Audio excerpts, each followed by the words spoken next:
acá en Z son un operador A que vamos a llamar, que está operando sobre unos datos ideales, que son los X, y le estamos agregando cierta clase de ruido que generalmente vamos a decir que es gaussiano, pero no necesariamente tiene que ser así. Ahora, para sonar usualmente lo que se hace es presentarlo de una forma variacional, en la cual presentamos un funcional, como este de acá, en el cual hacemos una consistencia de datos donde decimos que vamos a minimizar el error cuadrático medio entre nuestras mediciones, que son Z, y nuestra proyección del estimador de la cantidad física que queremos medir, que es el X. Y le vamos a incorporar un cierto término a este funcional que va a incorporar toda la información previa que vamos a tener de la solución, y eso se le llama regularizador. Y hay muchos tipos de regularizadores que se utilizan y la literatura está llena de ejemplos. Dos de los más famosos son el de Tikhonov, que impone que la solución tiene que ser suave, y la otra que también es muy popular y que ha dado excelentes resultados en muchos problemas de imágenes biomédicas, es la versión total, que lo que impone es que las imágenes tienen que ser constantes a pedazos. Podemos pensar esto como que una imagen es como una alfombra que está compuesta por retazos. Entonces lo que vamos a hacer es proteger muy bien el borde de los retazos y vamos a imponer que dentro de cada uno de esos pedacitos todo tiene que ser constante o muy suave. Y como les contaba, esto ha dado muy buen resultado en general en imágenes médicas. Pero, ¿qué tal si que en vez de estar usando un procesamiento previo que estamos definiendo con una ecuación rígida, usamos una red neuronal, mediante técnicas de deep learning, para aprender cuál es el regularizador a partir de los datos que tenemos? Entonces hacemos algo que sea mucho más enfocado al problema que queremos resolver. Y una de las primeras propuestas que al final se convirtió en el marco que engloba a muchas de estas técnicas se llama el campo de expertos, el Field of Experts, que en realidad lo que hace es decir que hay ciertas operaciones convolucionales y funciones base que componen la señal o la van modelando, y vamos a tener todos estos pesos de los kernels de las funciones a partir de los datos que estamos entrenando. Ahora, la gracia de este tipo de modelo es que tiene una función de gradiente bastante simple y que se puede escribir de forma explícita y se puede calcular directamente del modelo. Y este tipo de modelo podemos usar un algoritmo de ascenso de gradiente para meterlo en nuestra optimización del funcional. Ahora, ¿por qué conviene aprender el regularizador y no el problema completo? ¿Por qué vamos a meter este paso extraño hacia un deseo gradiente? La ventaja que tiene esta forma de atacar el problema es que al utilizar la física o el modelo que tenemos detrás de nuestro problema inverso, es mucho más sencillo generalizarlo. En ese sentido, generalizarlo me refiero a otro tipo de instrumentos. Por ejemplo, en resonancia magnética podemos usar, generalizar más fácil a distintos parámetros de adquisición o a distintas marcas de resonancia magnético, y además todo el proceso se vuelve mucho más robusto. Otro beneficio que tiene bastante grande este tipo de modelos es que en general son más sencillos de entrenar, porque requieren mucho menos parámetros y convergen más fácil. Entonces eso hace que todo este problema sea mucho más fácil de implementar también en computadores que no están especialmente diseñados para esto. Y bueno, que sea más sencillo de entrenar, también con menos parámetros quiere decir que necesitamos menos imágenes para entrenar. Entonces también tiene muchos beneficios por un montón de lados por donde se mire. Y adicionalmente parecía ser que esto funciona mucho mejor en un montón de casos. Y aquí vamos a ver algunos ejemplos donde esto funciona bastante bien. Para todo este tema de las redes variacionales también se está popularizando rápidamente. Por ejemplo, este año hemos visto un montón de papers que aparecieron donde están aplicando. De hecho, nosotros solamente en QSM llevan 3 o 4 nuevas presentaciones al respecto. Y en particular una que me llamó mucho la atención fue una que fue presentada en la Asociación Educacional sobre Deep Learning en la SMRM, que fue presentada por Thomas Pock y se refería al algoritmo de Total Deep Variation o variación total profunda, hecha por Kohler de la Universidad de Graz este año. Ya han 2 papers publicados de conferencia, pero son básicamente lo mismo, y esto está calentito, salido del horno. ¿Cuáles son las gracias de esta red? Bueno, por supuesto, tiene una estructura variacional, así que nos permite colgarnos este tipo de marco que nos presentó el campo de expertos, pero además una simplificación de este campo de expertos donde requiere una fracción de los parámetros, aproximadamente el 10% o incluso menos de la cantidad de parámetros que requiere típicamente este modelo, lo cual es una gran ventaja. Otra ventaja que tiene es que es mucho más flexible y se puede adaptar a distintos problemas inversos. Generalmente el campo de experto solamente se puede aplicar al problema sobre el cual se entrenó. En cambio, este es un poco más flexible. Y otra cosa bastante buena, que es robusto ante ataques adversariales, que eso lo vamos a ver un poquito más adelante para que se entienda bien. Y los resultados que están mostrando, si bien no son los mejores que se han obtenido, sí compiten tú a tú con los mejores del estado del arte. Entonces, pese a ser una simplificación súper grande de muchos otros modelos, los resultados bastante competitivos. La arquitectura de esta red la pueden ver en esta imagen de acá. Básicamente la novedad es que tienen un bloque, que es un bloque multiescala en cual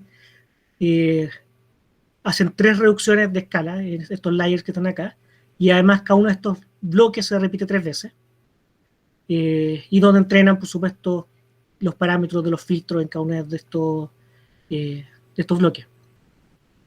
Ellos probaron también muchos esquemas distintos con varios bloques, 3, 4 o 2 solamente, y también distintos números de escalas, y por eso es que generalmente van a ver algunas partes que pongo TDB 3.3, porque se refiere que hay 3 bloques y 3 niveles.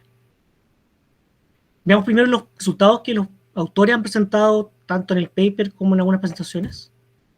Y este es uno de los resultados que presentaron que a mí me llamó más la atención. Bueno, tomamos una imagen original que tenemos aquí, una persona bastante famosa tocando el violín. Le agregaron ruido gaussiano con SNR10. O sea, está bastante degradado. La reconstrucción típica que podemos obtener con versión total es muy similar a la que se obtuvo acá al lado izquierdo, donde se ven artefactos típicos de tipo escalera, donde hay como parches que se ven medio no muy natural, se ve un aspecto medio cartunesco. Y sin embargo, el resultado con TDB es muy superior. Vemos que todas las superficies planas del fondo están increíblemente limpias, súper suaves, pero y además la preservación de los bordes ha sido súper buena. De hecho, se ve mucho mejor que en TV. Las líneas paralelas que tenemos acá al lado izquierdo, bueno, acá también, en general los detalles son mucho mejores. Entonces, bueno, yo vi este resultado y dije, tengo que saber mucho más de cómo funciona este algoritmo. Y bueno, cuantitativamente hablando, como les contaba, compite para par con lo mejor del estado del arte. En este caso, este FogNet, que es un derivado del campo de experto. Los resultados cuantitativos son prácticamente los mismos, incluso le gana levemente, o sea, no, perdón, está un poquito por detrás de este, pero le gana a otros modelos que también son simplificaciones del campo de experto. Pero la gran ventaja, como les contaba, es que requiere mucho menos parámetros, en este caso menos del 10%. Ya, de hecho, es cerca al 1% de FogNet. Entonces, es bastante significativo esa mejora en performance también. Ahora, como les contaba, este tipo de problemas se meten en un solver que es iterativo, y de hecho ellos reentrenaron el solver con un algoritmo proximal para que solamente en 10 iteraciones les diera el resultado óptimo. Aquí tenemos una comparación de cómo se comporta el algoritmo con distintas iteraciones. Entonces todo eso hace que el algoritmo en sí sea súper eficiente, súper óptimo para este problema de reducción de ruido. Ahora, como les contaba también, una de las gracias que tiene la reducción total profunda es que es muy fácil generalizarla y aplicarla a otro tipo de problemas. Y de hecho acá podemos ver un ejemplo en el cual se aplicó a reconstrucción submaestrada de MRI. Acá hay un ejemplo con factor 4 y otro con factor 6, donde ellos usaban la misma red preentrenada para el problema de reducción de ruido que les mostré justo recién para el caso de Einstein y de esta casa austriaca o suiza, creo que es. Y bueno, generalizó súper bien el problema y como pueden ver, se parecen muchísimo a la imagen de referencia. Hay unos pequeños detalles que obviamente no son iguales, pero dado los factores de compresión, de su muestreo, son reconstrucciones súper buenas.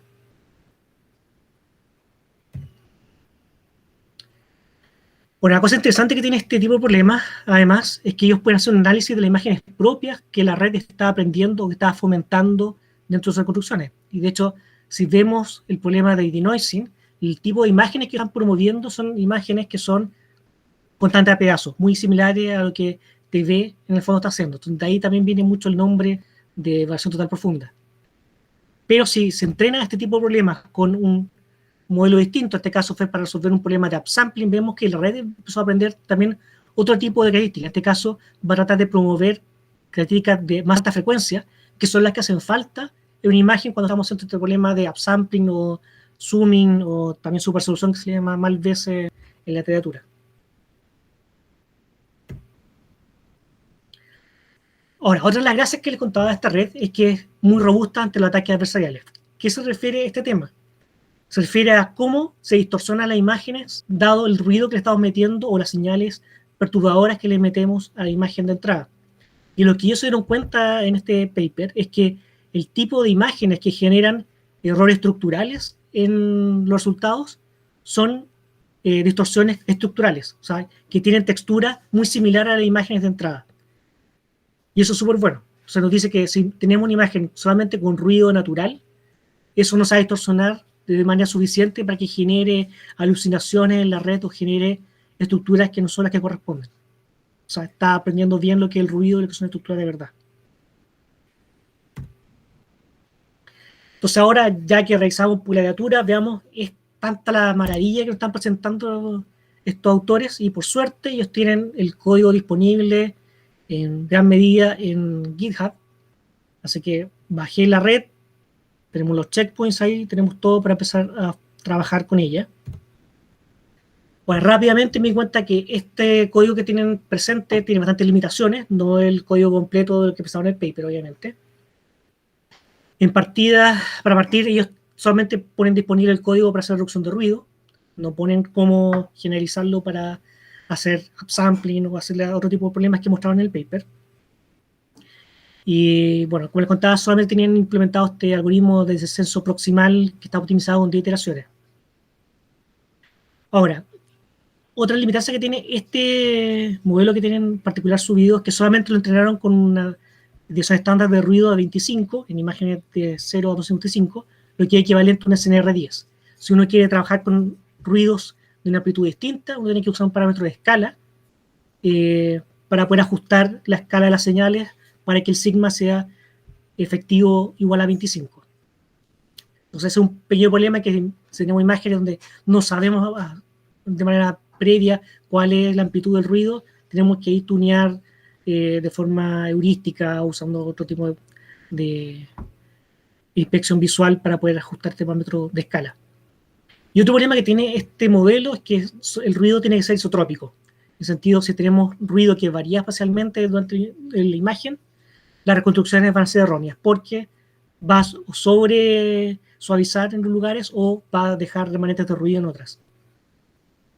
Bueno, y por supuesto, la última limitación que tiene es que solamente trabaja con imágenes en 2 dimensiones, no lo hicieron en la extensión 3D, aunque por suerte sí trabaja en imágenes gris y color. Y una de las cosas importantes que tiene el procesamiento color de esta red es que no es un procesamiento independiente canal a canal, sino que utiliza la información estructural de los canales aledaños para proteger la información estructural entre ellos. Entonces, eso ayuda un poco más a proteger más información de que solamente fuera cada canal por separado. Y aquí tenemos algunos tests que yo estuve corriendo y haciendo comparaciones con TGB, que era mi algoritmo favorito hasta antes de eso. Acá tenemos un test donde construí un gradiente en ambos sentidos con un rectángulo interior y le metí ruido de amplitud 40 de 0 a 255 el rango. El mejor resultado que se logró con TGB, el que está acá en el centro, se ve un poquito de emborronamiento en los bordes y también queda un poco remanente en el fondo que se ve con distintos cambios de tonos. Y el resultado de TDB fue muchísimo mejor, se ve el fondo mucho más homogéneo y también se preservó bastante mejor los bordes de este rectángulo interno. Si inspeccionamos los mapas de diferencia entre las imágenes de entrada y la de salida, vemos que claramente hay una pérdida de información en la imagen con TGB. Recordemos que este es un ruido bastante extremo, o sea, 40 es alrededor del 18% y 7%, entonces esto es bastante grande el ruido con el SNR. Y sin embargo, en TDB no vemos ninguna información estructural en este mapa de diferencia, y entre ellos se ve claramente que la diferencia está básicamente en los bordes. Ahora, si comparamos con el ground truth, que obviamente es conocido, vemos que el mapa de TDB tiene muy poquito de errores en los bordes, tiene un poquito de textura en el fondo, pero bastante menor que los errores de forma TGB. De hecho, en el RMC aproximadamente la mitad del que tiene TGB. Otro ejemplo que les quería mostrar es usando la imagen de Elena. Aquí no le metí ningún ruido adicional, es simplemente el ruido que tiene al escanear imágenes y el ruido del grano fotográfico, porque si se recuerdan, esta imagen fue escaneada en el año 70. Y bueno, aquí para inspeccionarla bien tenemos que hacer zoom a algunos lugares especiales. Y por ejemplo, si vemos en el sombrero, la textura que tiene la parte superior del sombrero se pierde bastante, por ejemplo, con TGB. En cambio, con TDB se preserva muchísimo mejor todas estas líneas que tiene el sombrero. Y la reducción de ruido que hay en el fondo también es bastante buena. Si comparamos acá en este otro sector, por ejemplo, vemos que las hebras del pelo de Elena también se han preservado bastante mejor en el caso de TDB que TGB. También podemos ver el error del ojo, se ve un poquito más definido. Y también se ve las estructuras que están aquí en el marco del espejo, que se ven bastante mejor en TDB.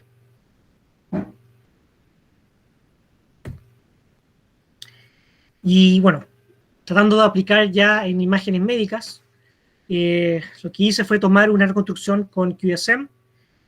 Tomé el slide central, tomé el slide superior, el inferior, y asigné cada uno de ellos colores distintos. Entonces, el central está en el verde, el superior en el rojo, el inferior en el azul. Y se formó esta imagen media rara con estos arcoíris, que en realidad lo que dicen es que esta vena se está hundiendo en el cerebro. Y bueno, lo que es más gris porque son información muy similar entre los slices. Le apliqué TDB y bueno, el resultado fue bastante bueno. Bueno, aquí tuve un pequeño problema, no está a la misma escala que el ground truth, entonces lo siento, mi error con eso, pero estructuralmente vemos que tiene muchas similitudes y corrigió bastante bien muchas cosas, pero tuvo algunos problemas porque el ruido aquí no era de la misma amplitud en todas partes, entonces, bueno, acá a usted le va a costar bastante verlo por la compresión del video, pero todavía hay bastantes remanentes de ruido en esta zona, mientras que otras zonas por acá se ven un poquito sobre suavizadas. Así que esto me motivó a tratar de forma más seria con QSM, ver si podemos inventarlo como un reborizador para obtener imágenes de mayor calidad. Y en general, ¿cómo se ha tratado históricamente en QSM esto? Es ya que el modelo básicamente es una deconvolución con el dipolo magnético y se modela el ruido de forma un poquito más compleja, de una forma no lineal como la que está puesta acá. Simplemente es reemplazar el reborizador con TDB. Y bueno, y en la literatura lo que han hecho tradicionalmente es hacer este descenso de gradiente, donde la parte no lineal afortunadamente tiene una expresión bastante simple, donde tomamos el seno de la diferencia de la fase, y aquí queda el término del gradiente de la red variacional. Desafortunadamente, aquí estaba yo con 2 o 3 semanas antes de la ICMARREM, entonces no podía meterme al código y hacer todas las pruebas para extraer este modelo. Así que mi única opción era tratar esto como una caja negra. Ahora, afortunadamente ya hemos visto que la reducción de ruido era bastante decente para este tipo de problemas, pese a que el ruido no era de la misma amplitud por todos lados. Ya que TDB tiene la facultad de poder aplicarse estos problemas sin tener que reentrenar, dije, bueno, tratemos de explotar eso y hacer todo sin reentrenar. Ahora, una de las limitaciones, por supuesto, es que QSM tiene que hacerse en 3D, no podemos hacerlo slice por slice. Y una interpretación de 3D de TDB tiene que ser reentrenada, porque no lo podemos hacer con los datos que fue entrenado originalmente, ya que eran imágenes de una base de datos de imágenes normales, tipo las de Google. Ahora, una reimplementación en 3D se podría hacer entrenando con ejemplos mucho más ad hoc a QSM, que tengan artefactos de string, etcétera. Entonces podría mejorarse por sentido, pero no es algo que podamos hacer en este momento, así que lo que debemos hacer es incorporar un mecanismo para blanquear el ruido y usar el código disponible sin modificar, usando toda una caja negra. Y para eso, básicamente, lo que tenemos que recurrir a algún método proximal.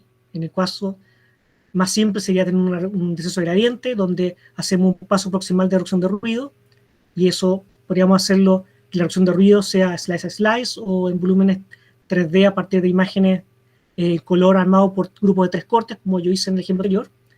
Pero hacer esto, un deseo de gradiente normal, consumiría muchísimo tiempo, así que no es muy práctico. Pero sí nos permitiría incorporar estas máscaras o pesos de consistencia de datos que blancaría el ruido y eliminaría las regiones que están corruptas por el ruido. Ahora, otra alternativa que se puede usar, que es bastante más eficiente, es usar ADM, donde el paso de reducción de ruido puede ser un paso plug and play en todo el algoritmo. Y aquí veamos cómo se podría implementar eso. Para simplificar, veamos el modelo lineal, para no ser tan complejas las derivaciones. Entonces vamos a tener este funcional que está acá, genéricamente, y vamos a meter una variable auxiliar z, que va a ser igual a chi, al mapa de estructura magnética, para desacoplar los términos. Entonces el funcional aumentado se va a convertir en lo que teníamos acá abajo. Entonces apareció este término extra que hace la consistencia de datos entre la variable auxiliar z y los datos, más este multiplicador de Lagrange que funciona como holgura. Y si nos damos cuenta, el primer término de consistencia de datos solamente depende de chi, mientras que el ruborizador solo depende de z. Entonces miremos cada uno de sus problemas por separado. El subproblema para z se va a convertir en este término que está acá. Y si nos damos cuenta, esto es precisamente un funcional de reducción de ruido, donde lo que tenemos de datos de entrada es chi más s. ¿Ya? Entonces esto va a ser TDB de chi más s. ¿Ya? Y vamos a tener un multiplicador mu que nos va a modular este resultado suavizado o de noise. Y ahora, el subproblema para X se resuelve de la misma forma que le habíamos hecho para otro algoritmo con ADM, así que nada nuevo por ahí. Se mete esta otra variable y uno encuentra expresiones voxel a voxel cerradas, que son súper fáciles de calcular y es súper eficiente. Veamos resultados ahora, entonces con datos reales. Estos son simulaciones a partir de un ground truth conocido. Lo hicimos con SNR100 en la señal compleja, entonces aquí hicimos un modelo no lineal. La reconstrucción con TV o TGV son muy similares, en tiempo de usamiento aproximadamente 10 minutos. Sin embargo, la reconstrucción con TDV es muchísimo más cara, en este caso 34.000 segundos aproximadamente, así que muchísimo más tiempo, pero nos da algunas ventajas en cuanto a reconstrucciones. Si vemos acá algunas zonas de interés, por ejemplo, vemos que las venas en general son mejor reconstruidas que con el caso de TV, y también las zonas de separación entre la materia gris y la materia blanca, estas zonas corticales sobre todo, están bastante mejor reconstruidas. Y el error también disminuyó un poquito. ¿Ya? Entonces, si teníamos un error del aproximadamente 29% en TV o TGV, aquí bajó a 28%. No es mucho, pero tenemos que pensar que esto ya es el estado del arte, entonces es súper difícil bajar sobre esto. Si comparamos cómo varía el RMC con el número de iteraciones, se comportan los tres algoritmos de forma muy similar, con TDB siendo un poquito más rápido que los otros dos en cuanto a bajar el error, pero el update entre cada iteración se comporta de forma no muy amable. De hecho, aquí no logramos un update muy bueno y la solución empezó a oscilar entre dos tipos de oscilaciones, entre dos tipos de soluciones. Afortunadamente eso no se tradujo en error más inestable, sino que siempre siguió bajando, pero bueno, no es muy bueno que haga eso el update. Si echamos una mirada más profunda a las soluciones que estamos teniendo y vemos en Fourier cómo se ven estas reconstrucciones, vamos a ver que en TV y TGV, en torno al cono mágico, que es donde estamos atenuando todas estas frecuencias producto del kernel del dipolo magnético, hay también una atenuación de coeficientes, lo que hace suprimir el ruido o el streaking que se genera en esta zona. Y en el caso de TDV, esa atenuación es un poquito menor para bajas y medianas frecuencias, pero es muchísimo más grande en altas frecuencias, lo que está diciendo que la reducción de ruido que está aplicando en altas frecuencias es más fuerte que en el caso de TV o TGV. Y si vamos haciendo más iteraciones, o sea, comparamos las iteraciones entre algo mediano, como son 200, y 500, que son muchísimas iteraciones, solamente cambió el aspecto de las frecuencias más bajas. Así que quizá hay formas de acelerar un poquito la reconstrucción usando precondicionadores o otro tipo de formas de hacerlo. Otro ejemplo con datos simulados, usando los datos del Challenge de Reconstrucción 2019, que este challenge fue ganado por algoritmos usando Fancy TV. Entonces, los resultados que estamos poniendo acá son efectivamente lo mejor que se puede lograr con estos datos.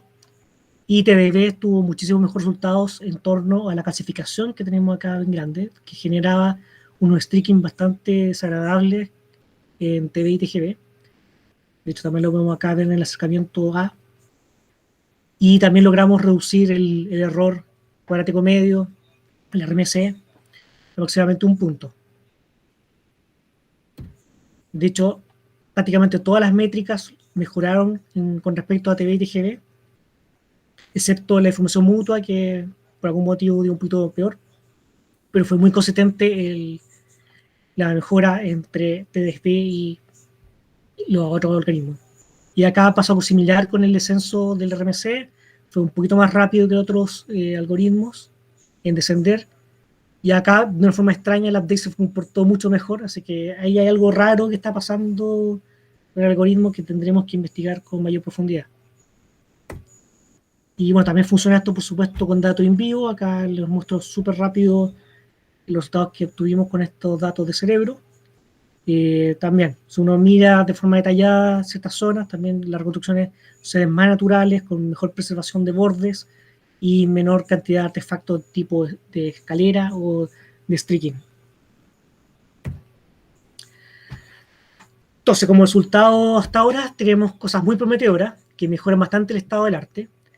Este algoritmo Plug and Play nos permitió utilizar una red preentrenada y un código que estaba ya disponible sin ninguna modificación, lo cual es bastante provechoso, pero lamentablemente eso fue súper lento. Ya hay que recordar que en cada paso iterativo externo de ADVM estamos requiriendo 10 pasos internos del proximal de TDB en la GPU. Entonces, si hacemos 100 pasos de ADVM, tenemos 1000 pasos del proximal.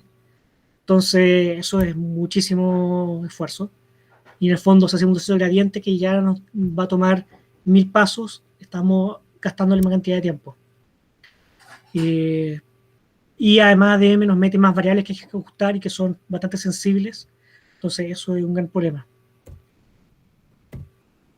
¿Qué es lo que hay que hacer a futuro entonces para tratar de optimizar todo esto? Es, bueno, por supuesto, modificar el código que viene en Python para obtener solamente el gradiente de TDB y eso incorporar un algoritmo primal dual o de descenso de gradiente. Y esto permitiría acelerar bastante la reconstrucción con respecto a lo que hicimos con ADM. Y eso es lo que estamos ahora es probando con una red en 2D, haciendo deconvoluciones con filtros gaussianos normales para poder ver cómo esto funciona y de momento estamos teniendo resultados también bastante buenos. Así que hay que extenderlo pronto a 3D. Y cuando ya estemos pensando en extensión más seria en 3D, por supuesto hay que reentrenar todo con datos 3 dimensiones para hacer denoising gaussiano primero. Y ahí ojalá tratar de entrenar la tasa de ascenso del gradiente para que sea todo esto más óptimo. Y luego como tercer paso que estamos considerando es entrenar el modelo usando imágenes de reconstrucciones QSM para poder enseñarle a reducir los artefactos específicos que se generan. Entonces decirle en esta sección del espacio de frecuencia donde tienes que trabajar y en esta otra o no, en el fondo. Y para tratar de promover una mayor consistencia de los datos. Y eso, traté de ir súper rápido porque había media hora nomás para la presentación. Espero que se haya entendido.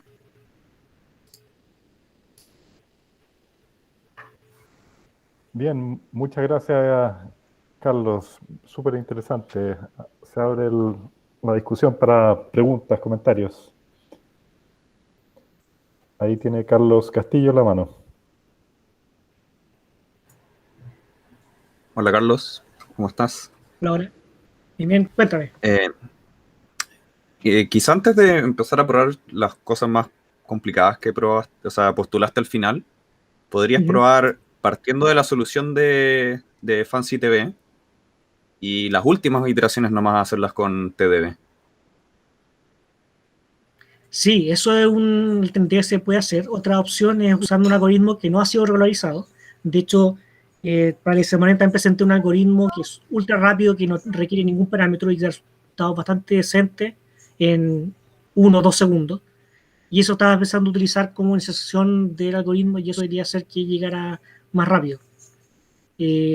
Pero lo que traté, el primer paso es ser lo más justo posible y hacer partir tanto TGV, TV y TDB con la misma inicialización para comparar realmente los algoritmos. Porque claro, el siguiente paso también es, por supuesto, probar con otra inicialización y ver qué es lo que está haciendo.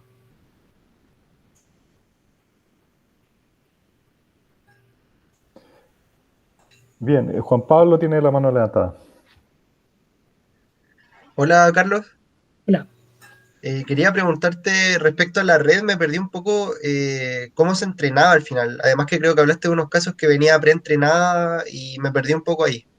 Sí, ellos en la página web, en su código, comparten dos modelos entrenados, uno para la imagen en escala de grises y otro para la imagen en color. Ellos lo que usaron para entrenar fue una base de datos que se llama la BDM 500, creo, Ya, que esta es una set de imágenes normales, o sea, casas, árboles, animalitos, de todo. Y lo que hicieron es sumarle río gaussiano a estas imágenes y agarrar patches y entrenarlo con eso. ¿Ya? ya, Eh, no estoy seguro si usaron otro tipo de mecanismo de aumentación, creo que no. ¿Ya? Pero básicamente fue eso, tomar imágenes normales, río gaussiano, y eso fue el entrenamiento. ya. Y tú tomaste la red así tal cual, no Tal hiciste cual. Sí. Sí. ya, ningún O sea, esa es una entrenamiento de las con cosas datos que propios. no, Ya, nada. Tal cual, en 2D el único truco que hice, entre comillas, para trabajar en 3D es agarrar un slice, tomar el superior y el inferior y pasar eso como una imagen en colores. Entonces así parte de la ya, ya. información estructural se comparte entre los canales. O sea, no es Ajá. slice por slice que da errores más grandes, sino que aquí compartí información. Y de hecho, tampoco tomé todos los bloques disjuntos, sino que podía tomar dos voxels los bloques. Entonces después iba promediando los rojos y los azules de bloques distintos. O sea, así hacía como que compartían información estructural para todos lados. Ya, Entonces, obviamente no es óptimo el sentido de que si tuviera una imagen, o sea, entrenar la red en 3D, tomar el bloque completo y lo pasa una vez y todo esto va a ser más rápido, obviamente, porque aquí estoy haciendo redundancia de operaciones. ajá. Pero, claro, funciona bien. Esa es la gracia. Ya, ya, súper, gracias. ¿Más preguntas? Yo tengo una. Oye, hablaste de la sensibilidad a los parámetros y que eso era algo no tan bueno comparado con las Sí, soluciones. ¿Qué tanto más sensible y qué otros caminos se ven para tener eso más controlado en el fondo? y eso no tengo mucha idea ahora por qué pasa eso. A ver, cuando hice los experimentos con QSM me di cuenta de que el parámetro este mu, que era el que modulaba qué tanto de noise se estaba haciendo en cada paso, era relativamente sensible. O sea, tenía que usar algo 0,1, 0,001, y en general se comportaba de forma bastante lineal con el parámetro de escala que tenía que meterle en la red. Pero el óptimo no estaba, por ejemplo, cuando mu era igual a 1, sino que tenía que tunearlo. Ahora, extrañamente, cuando estaba trabajando en dos dimensiones, con deconvoluciones con filtros gaussianos, ahí siempre me daba que el óptimo estaba con muy igual a 1. Y eso es muy extraño. Entonces, hay algo raro ahí que está pasando, quizás de tener una relación con el kernel, porque el kernel gaussiano no tiene cero, la media de 1, en cambio acá en QSM la media del dipolo es cero, entonces tiene otras propiedades que se comporten de forma mucho más mala que una deconvolución normal que uno está acostumbrado. Entonces, puede ser que por ese lado esté el problema. Eh, y eso es lo que hay. Sí. Si uno trata de hacer otro tipo de algoritmo, no ADM, sino un descenso gradiente, igual hay que ajustar también en la tasa de descenso. Y en ese sentido, o uno usa una tasa fija que tiene que tunear también a mano, o tiene que entrenarlo de una forma similar que son ellos para que un algoritmo proximal de soluciones más rápidas. Eh, ah, para que se entienda un poquito esto, cuando hablo de algoritmo proximal, es algo muy parecido a lo que se hizo en Fista, en cuanto uno tenía un gradiente súper bueno de proceso de datos y se hacía un proximal de la parte de TV, pero en este caso lo hicieron al revés. Ellos tenían el gradiente de la parte del procesador y usaron el proximal con la parte de proceso de datos y eso lograron entrenarlo para que convergiera más rápido que hacer un descenso de gradiente normal. Entonces, también tipo de algoritmos similares se pueden hacer, como por ejemplo primal dual de Chambol-POC, también se funciona como un algoritmo proximal que se puede usar para acelerar cualquier tipo de convolución y no solamente reducción de ruido como hicieron ellos. Así que bueno, son cosas que estamos explorando y viendo cómo funciona mejor. Oye, y en esa misma línea, yo asumo que hay una sensibilidad respecto del ruido. ¿Qué pasa Sí, con la escala? Porque no, uno se va de un resonador a otro y no son de la misma resolución y uno tiene que estar jugando ahí de nuevo con los parámetros. ¿Hay sensibilidad respecto de la escala de las imágenes? sí, por un lado, lamentablemente, la regulación de TDB es no lineal, entonces importa qué parámetro estamos metiendo a la escala. Entonces, no nos vamos a salvar de tunear finalmente ese parámetro. Pero todo el problema de que la constancia de datos, o sea, que el ruido no sea el mismo por todos lados, o que nos podamos adaptar o generalizar a otros parámetros o otros resonadores, se puede controlar con la consistencia de datos. En ese sentido, si usamos una matriz que nos blanquee los datos dentro de la consistencia de datos, nos permite manejar todo de manera mucho más simple. Eso, de hecho, eso es lo que tuve que hacer en QSM, porque el ruido de la fase es no lineal completamente, o sea, depende muchísimo de la señal de entrada. Si no tenemos señal, el ruido uniforme, si tenemos alta señal, el gaussiano bien comportado. Entonces, para modular todo, tuve que meter ese peso blanqueador en la constancia de datos. Y esa también es la gracia porque este tipo de redes variacionales son más generalizables, porque todo el modelo físico está en la constancia de datos. Súper. Oye, no sé si hay más preguntas, comentarios. Están todos con las cámaras apagadas, así que seguro que están mirando, Están todos durmiendo. están todos durmiendo o mirando algún evento. Jugando en casa. Oye, Carlos, yo tengo una pregunta. Dale.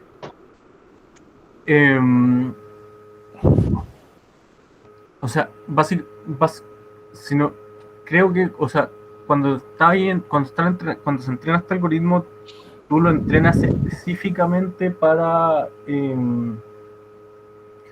o sea, conjunto al regularizador dentro del gradiente de optimizar esta red neuronal también afecta el modelo físico, la consistencia de datos que tú elijas, el problema que vaya a resolver.